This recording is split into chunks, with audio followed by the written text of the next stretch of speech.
Sandrine Rousseau, son cyberharceleur condamné de la prison avec sursis.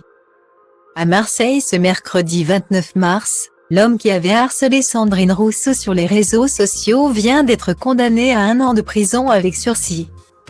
C'est en 2009 que commence l'aventure dans la politique de Sandrine Rousseau.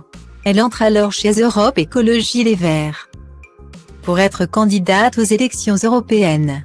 Son ascension est rapide, élue conseillère régionale dans le Pas-de-Calais. Elle devient très vite la vice-présidente du conseil régional, rejoignant le bureau exécutif du mouvement EELV en 2011. Elle se présentera aux élections régionales et aux législatives, jusqu'en 2017. Battue à la primaire de l'écologie de l'élection présidentielle, par Yannick Jadot. Elle est élue députée dans la 9e circonscription de Paris lors des élections législatives de 2022.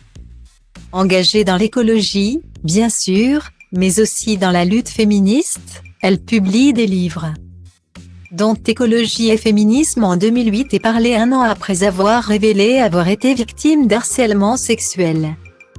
Celle qui ose répondre aux propos de Michel Sardou a été également la cible d'un cyberharceleur.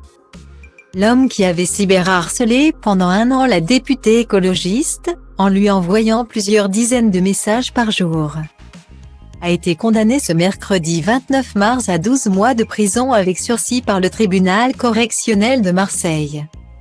Le quadragénaire a expliqué au tribunal : « Je regrette complètement. J'avais envie qu'elle me prenne en considération. Je me sentais seul », a-t-il tenté d'expliquer, avouant être tombé éperdument amoureux de Madame Rousseau.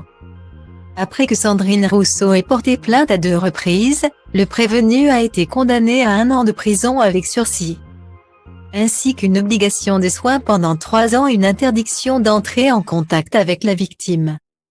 Le cyberharcèlement a duré d'avril 2022 à février 2023, via des plateformes numériques mais aussi des mails. Des centaines de messages, d'amour, de haine, de menaces et des messages à caractère sexuel. Une expertise psychiatrique a révélé qu'il souffrait de troubles de l'adaptation et d'isolement social majeur. Le prévenu a assuré vouloir s'insérer dans la société.